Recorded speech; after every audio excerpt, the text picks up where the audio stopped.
Cet homme a planté seul une forêt qui a fait revenir le tigre du Bengale à partir d'un banc de sable. Jadav Payeng a grandi sur la plus grande île fluviale du monde, Majuli, au nord-est de l'Inde. En 1979, il a 16 ans et un matin, après une énorme inondation, il fait une découverte qui le troba. Les eaux ont emporté sur les berges près de chez lui plus d'une centaine de serpents, et la chaleur qui est amplifiée par la récente déforestation ne leur a laissé aucune chance.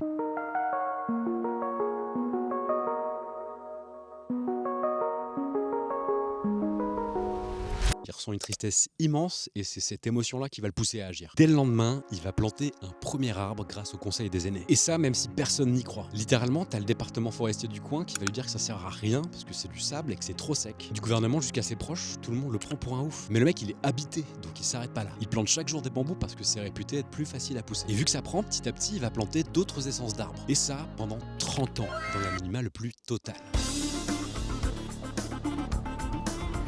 Jusqu'en 2008, où un groupe de journalistes fait une découverte improbable. Le banc de sable, c'est devenu 5 km² d'une forêt dense et sauvage de biodiversité végétale, mais aussi animale. Je t'ai parlé du tigre, mais en fait, t'as des rhinocéros et des éléphants qui sont revenus. Bon, même s'ils ont détruit sa cabane et qu'il a dit que c'était ok. Mais en plus de ça, t'as une centaine d'espèces d'oiseaux qui sont revenus, des insectes, des reptiles et bien sûr des serpents. C'est devenu un vrai sanctuaire qui existe encore aujourd'hui. Et le mec a fait ça tout seul.